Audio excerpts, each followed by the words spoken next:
नमस्कार, मी अजिंक्य भातंब्रेकर. तुम्ही पाहताय न्यूज 18 लोकमत. ब्रेकिंग न्यूजनं आपण बुलेटिनची सुरुवात करूया. साताऱ्यात एक धक्कादायक घटना समोर आलेली आहे. कोरोना बाधित रुग्णांच्या नातेवाईकांना आपल्याच मृत नातेवाईकाच्या अंत्यदर्शनासाठी लाच द्यावी लागत असल्याचा धक्कादायक प्रकार समोर आलेला आहे. नगरपालिका कर्मचारी आणि कोविड सेंटरमधल्या कर्मचाऱ्यांच्या निर्लज्जपणाचा कळस आता इथं बघायला मिळतोय. साताऱ्यात उभारलेल्या कोविड सेंटरमध्ये कोरोना रुग्णाचा मृत्यू झाला की नियमाप्रमाणे नगरपालिका कर्मचारी अंत्यसंस्कार करत असतात. यातच मृत रुग्णाचे नातेवाईक हे नातलगाचं अंतिम दर्शन घेण्यासाठी उभे असतात.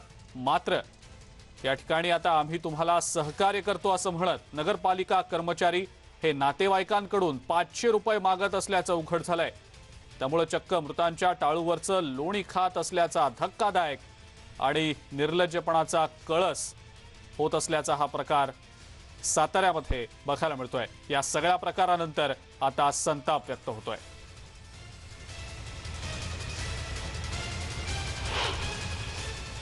जवळपास 6 तास नगरपालिकेच्या कर्मचाऱ्यांची वाट पाहत बसलेलो होतो. आमच्याबरोबर इतरही लोकांचे नातेवाईक तिथे होते. तर 6 तासानंतर ते कर्मचारी शववाहिनी घेऊन तिथे आले.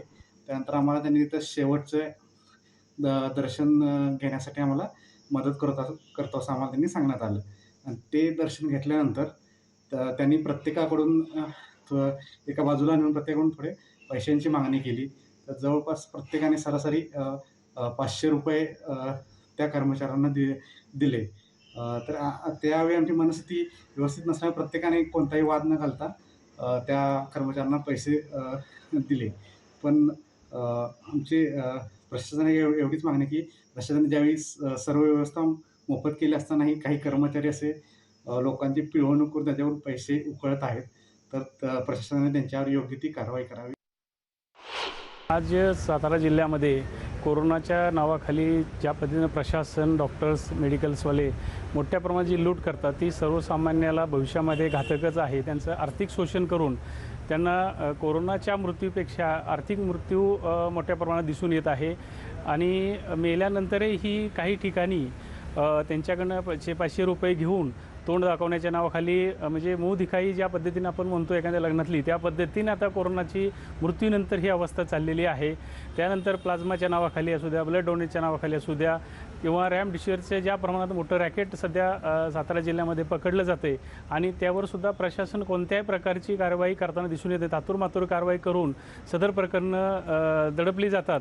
आणि मग सर्वसामान्यांच्या मनात असा प्रश्न तयार होतो की 1500चं इंजेक्शन मग एवढ्या किमतीला कसं विकलं जातं. आम्हाला कोणत्याही प्रकारचं इंजेक्शन मिळत नाही, परंतु ब्लॅकमध्ये किंवा इतरमध्ये बाजारात चाललेलं जे प्रकार आहे तो निश्चितच घृणास्पद आहे.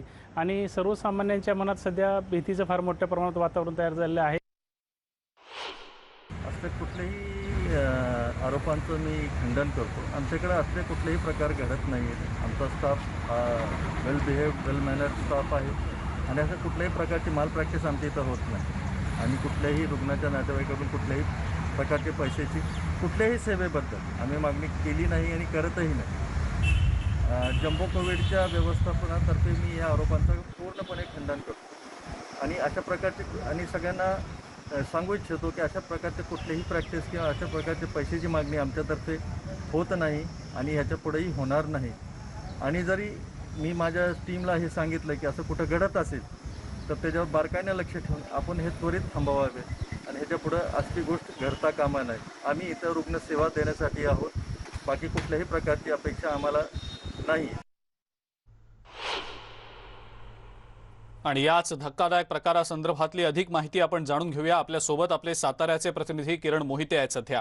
किरण, अतिशय धक्कादायक हा प्रकार समोर आलेला आहे, पण रुग्णालय प्रशासन मात्र असा कोणताही प्रकार घडत नसल्याचं म्हणतंय. त्यांनी या सगळ्या आरोपांचं खंडन देखील केलंय. किरण, काय सत्यस्थिती?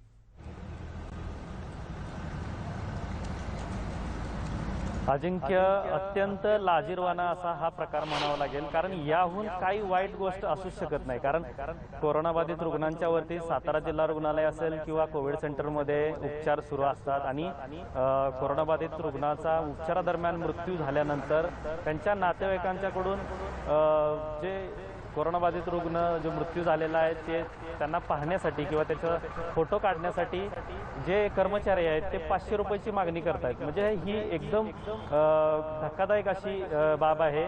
सध्या आपण साताऱ्यातील जे जिल्हा कोविड सेंटर आहे या ठिकाणी आहोत। या ठिकाणी रुग्णांच्या वरती उपचार सुरू असतात। याच परिसरामध्ये ज्या रुग्णांचे नातेवाईक जे आहेत ते बाहेर थांबलेले असतात की आपल्या रुग्णाला काय हवं नको किंवा काय परिस्थिती आहे याची जाणून घेत असतात। मात्र उपचारादरम्यान कोरोनाबाधित रुग्णाचा जो आहे तो मृत्यू झाल्यानंतर जे हॉस्पिटल आहे ज्या मृतदेहाची जो ताबा आहे तो नगरपालिका जे प्रशासन आहे त्यांच्याकडे दिला जातो आणि त्यांच्या मार्फतच कोरोनाबाधित जो मृतदेह आहे त्याच्यावरती अंत्यसंस्कार केले जातात। मात्र नातेवाईकांना जो आहे तो अंतिम दर्शन मिळण्यासाठी किंवा त्याच्यावर फोटो काढण्यासाठी जे आहे ते पैसे घेतले जात आहेत। न्यूज 18 लोकमतने जिल्ह्यामध्ये याही अगोदर अनेक जे HRCT असेल, RT-PCR असेल किंवा प्लाझ्मा असेल या संदर्भात अनेक भांडाफोड केलेले आहे। आपण अनेक ज्या गोष्टी आहेत ते सरकारच्या निदर्शनात आणून दिलेल्या आहे। मात्र अशा प्रकारचा जो लाजिरवाणा जो प्रकार आहे तो या ठिकाणी घडत आहे। त्यामुळे जिल्हा प्रशासन असेल यांनी त्वरित यावरती लक्ष देऊन संबंधित जे कर्मचारी आहेत त्यांच्यावरती कारवाई करण्याची मागणी आता नागरिक करू लागले आहेत। अजिंक्य किरण, धन्यवाद सविस्तर माहिती आपण दिलीत त्याबद्दल। जर हा सगळा प्रकार खरा असेल तर तातडीनं या सगळ्या प्रकाराची चौकशी करून जे संबंधित कर्मचारी आहेत जे असा धक्कादायक प्रकार करतायत त्यांच्यावर कारवाई व्हावी हीच मागणी सध्या होतीये। पुढची ब्रेकिंग न्यूज आता आपण बघणार आहोत। बातमी यवतमाळमधली आहे। यवतमाळमध्ये रेमडेसिवीरचा काळा बाजार करणाऱ्या 4 जणांना अटक करण्यात आलेली आहे। अटक करण्यात आलेल्या आरोपींमध्ये डॉक्टरांचाही समावेश आहे। 4 आरोपींकडून 9 रेमडेसिवीरच्या वायल्स जप्त करण्यात आलेल्या आहेत। यवतमाळच्या कळंबमध्ये रेमडेसिवीरचा काळा बाजार सुरू असल्याची माहिती पोलिसांना मिळालेली होती। पोलिसांनी अन्न आणि औषध प्रशासन विभागाच्या मदतीनं सापळा रचला आणि बनावट ग्राहकाच्या मदतीनं हा सगळा काळा बाजार उघडकीला आणलाय। पोलिसांनी आरोपींकडून 2 लाखांचा मुद्देमाल जप्त केलाय। अधिक माहिती या संदर्भातली आपण जाणून घेऊया। आपले यवतमाळचे प्रतिनिधी भास्कर मेहरे आपल्या सोबत आहेत सध्या। भास्कर, यवतमाळमध्ये रेमडेसिवीरचा काळा बाजार होत असल्याचं उघडकीला आलेलं आहे। या प्रकरणी डॉक्टरांचा देखील यात समावेश असल्याचं समोर येत आहे। भास्कर, काय सांगता येईल त्याबद्दल?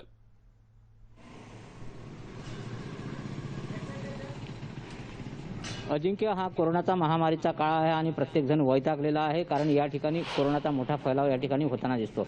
अशातच आता जे कोरोनाच्या संदर्भात जे कोरोना नियंत्रणाच्या संदर्भात किंवा मग रुग्णाला आराम पडावा यासाठी जे औषधं जे आहे, मग रेमडेसिवीर असो किंवा मग फेबिफ्लू असो, अशा प्रकारची जे औषधं आहे ही मोठ्या प्रमाणात बाजारामध्ये विकल्या जाते। मात्र त्याचा सुद्धा आता या ठिकाणी शॉर्टेज दिसून येत आहे आणि नेमका याच शॉर्टेजचा या ठिकाणी फायदा घेतला जात आहे आणि रेमडेसिवीर सारखं जे औषध आहे याचा मोठ्या प्रमाणात या ठिकाणी काळा बाजार सुरू आहे। यवतमाळ जिल्ह्याच्या कळंब या ठिकाणी पोलिसांना जी गुप्त माहिती मिळाली त्या आधारे एक डॉक्टर आणि एका विक्रेता या दोघांना पोलिसांनी सुरुवातीला ताब्यात घेतलं। त्यावेळेस त्यांच्याकडे एक बनावट ग्राहक तयार करून पाठवला आणि त्याच्याकडनं त्यावेळेस त्याला रेमडेसिवीर जे आहे ते विकताना या ठिकाणी पकडला गेला आणि यात अक्षय तुंडेलवार नावाचं डॉक्टरचं एक नाव पुढे आलेलं आहे आणि त्यानंतर त्या डॉक्टरला धरून हा संपूर्ण ते चौकशीचा प्रकार आहे तो यवतमाळपर्यंत हे केलेला। सुरुवातीला आपण म्हटलं होतं की 4 जणांना अटक केली, मात्र या प्रकरणात आता 5 संख्या झालेली आहे ज्यांना अटक करण्यात आलेली आहे। मात्र त्यांच्यावर कारवाई करण्यात आलेली आहे, गुन्हे दाखल करण्यात आलेले आहे। परंतु एक गोष्ट या ठिकाणी अजिंक्य अशी आहे की यांना ताबडतोब म्हणजे या ठिकाणी जामीन सुद्धा मिळालेला। एकंदरीतच पोलिसांनी या संपूर्ण प्रकरणामध्ये कडक अशी चौकशी करायला पाहिजे जेणेकरून पुढे अशा प्रकारचे कोणाची फसवणूक होऊ नये। आणि हे जे रेमडेसिवीर आहे हे जे 800 रुपयापासून 1200 रुपयापर्यंत याची ओरिजिनल किंमत आहे, मात्र हे 7000, 8000, 9000 पर्यंत या ठिकाणी मार्केटमध्ये किंवा अशा प्रकारचे ग्राहक पकडून हे विक्रेते आहे। यात आता पुन्हा एक माहिती पुढे येते आहे की यवतमाळच्या म्हणजे शासकीय जे आहे शासकीय मधले सुद्धा यात रेमडेसिवीर असल्याचे या ठिकाणी बोलल्या जात आहे। एकंदरीत या संपूर्ण प्रकरणामध्ये चौकशी आतमध्ये शिरून करणं गरजेचे आहे, तेव्हाच कुठे या संपूर्ण प्रकार जो आहे मुळासकट बाहेर येऊ शकतो। अन्यथा अशा प्रकारचे जे हे प्रकार आहे चालूच राहणार आहे आणि यात सामान्य माणूस भरकडला जाणार आहे, नागरिकांचं शोषण होणार आहे आणि रुग्ण जे आहे। बरोबर आहे भास्कर, धन्यवाद। आपण जी सविस्तर माहिती दिली त्याबद्दल। यवतमाळमध्ये रेमडेसिवीरचा काळा बाजार होत असल्याचं आता समोर आलेलं आहे। एकूण आता 5 जणांना या प्रकरणी अटक करण्यात आलेली आहे आणि पोलीस या सगळ्या प्रकरणाचा आता पुढचा तपास करतायत। एका ब्रेकसाठी आपण थांबूया। ब्रेकनंतर इतरही महत्त्वाच्या बातम्या आपण बघणार आहोत। बघत रहा न्यूज 18 लोकमत।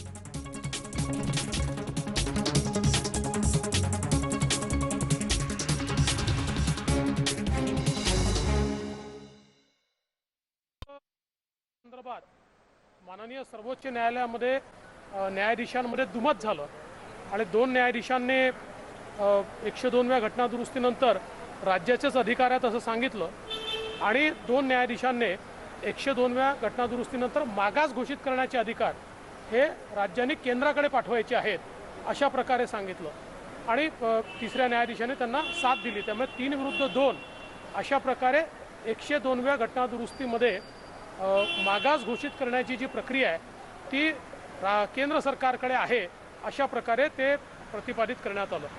या संदर्भात आता केंद्र सरकारने ही भूमिका घेतलेली आहे की हे सगळे अधिकार राज्यांचेच आहेत आणि म्हणून त्यांनी पुनर्विचार याचिका ही दाखल केलेली आहे. पुनर्विचार याचिकेच्या माध्यमातून केंद्र सरकार राज्याला राज्याचेच अधिकार देऊ इच्छिते. अशोक चव्हाण यांनी असं म्हटलं केवळ या पुनर्विचार याचिकेने होणार नाही तर 50%ची जी आरक्षण मर्यादा आहे त्यालाही आव्हान दिलं म्हणजे केंद्राने. असं आहे की सगळं केंद्राने करायचं आणि राज्यात आम्ही माशा मारायच्या आणि मिळालेलं आरक्षण घालवायचं हे किती दिवस करायचं.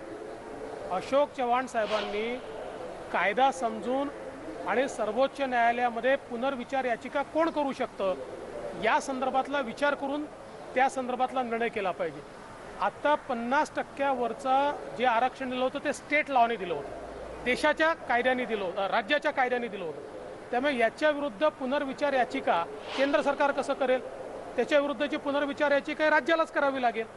सगळ्या गोष्टी माहिती आहेत पण आपली असफलता लपवण्याकरता प्रत्येक गोष्ट केंद्राच्या माथी मारणारे हे लोक, मी तर खरोखर केंद्राचं अभिनंदन करेन की इतक्या वेगानं केंद्र सरकारने या ठिकाणी ही सगळी भूमिका मांडली आणि मला तर वाटतं की इथलं राज्य सरकार हे नौटंकीबाजीमध्ये लागलेलं आहे. म्हणजे मग गव्हर्नरकडे जायचं. आता माहिती नाही का तुम्हाला गव्हर्नरच्या हातात काही नाही, माहिती नाही का तुम्हाला की समाजाला एखाद्या मागास जर घोषित करायचं असेल तर इंदिरा स्वाहानींचं जजमेंट हे अजूनही त्या ठिकाणी सर्वोच्च न्यायालयाने याही निकालात स्वीकारलेला आणि त्या जजमेंटच्या प्रमाणे किंवा आपण जर कॉन्स्टिट्यूशनची रचना बघितली तर त्याप्रमाणे पहिल्यांदा मागासवर्ग आयोग हा राज्याला निर्मित करावा लागेल. त्या मागासवर्ग आयोगाला मराठा समाज मागास कसा आहे याचे नव्याने कारणं द्यावी लागतील. कारण आधीची जी कारणं आहेत जी गायकवाड कमिशनने दिली होती ती रद्दबदल झाली आहे. त्याच्या व्यतिरिक्तची कारणं देऊन तो अहवाल कॅबिनेटमध्ये पास करावा लागेल आणि मग तो केंद्र सरकारला पाठवावा लागेल आणि केंद्रीय मागासवर्ग आयोगाकडे तो जावं लागेल. ही कुठली भूमिका घ्यायची नाही, टाइमपास करायचा आणि केवळ केंद्रावर सगळं ढकलायचं. मला असं वाटतं की लोकांना देखील कळतं आहे कोण काय वागतं. नाना पटोलेंनी म्हटलं आहे की 2017 कोण काय बोलत होते त्याला कोणी महत्त्वही देत नाही.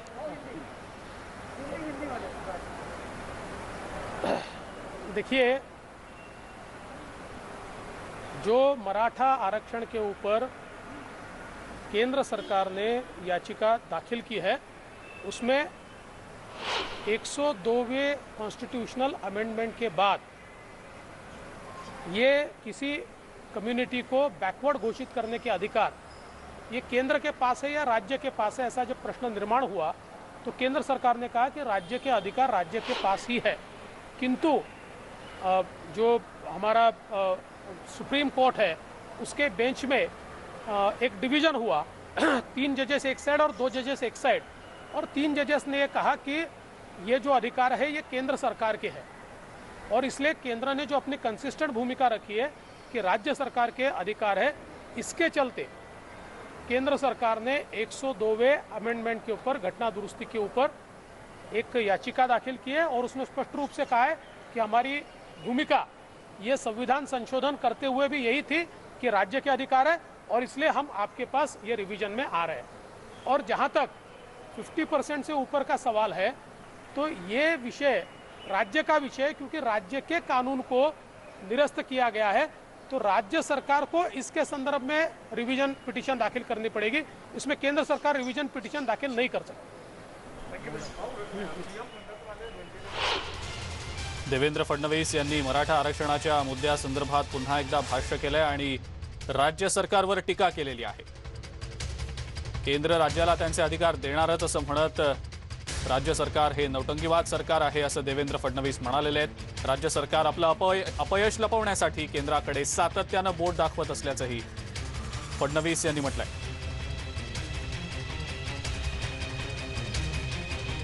राज्यपाल भगतसिंह कोश्यारी यांची भेट घेण्यासाठी मुख्यमंत्री, उपमुख्यमंत्री आणि इतर मंत्री देखील गेलेले होते. मात्र राज्यपालांच्या हाती या संदर्भात काहीही नसल्याचं देवेंद्र फडणवीस यांनी म्हटलंय.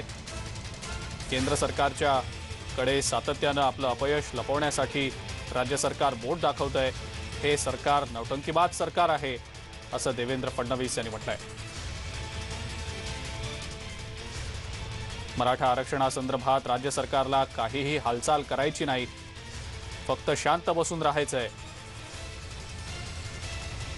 मराठा आरक्षणासंदर्भात ठोस भूमिका घेऊन आता जी प्रक्रिया आहे ती प्रक्रिया पाळून मागासवर्ग आयोग राज्य सरकारला करावा लागेल आणि त्या संदर्भातला अहवाल तयार करून तो केंद्रीय मागासवर्ग आयोगाकडे पाठवावा लागेल.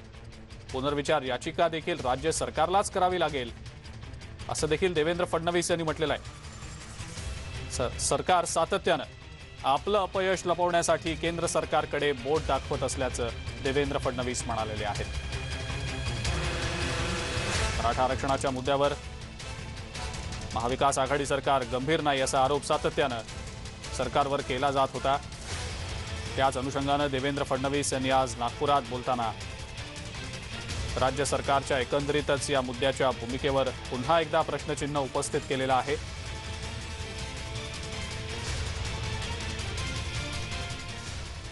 आणि या सगळ्या महत्त्वाच्या बातम्यांसोबतच बुलेटिनमध्ये वेळ झाली इथंच थांबण्याची. जाता जाता महत्त्वाचं आवाहन, कळकळीची विनंती.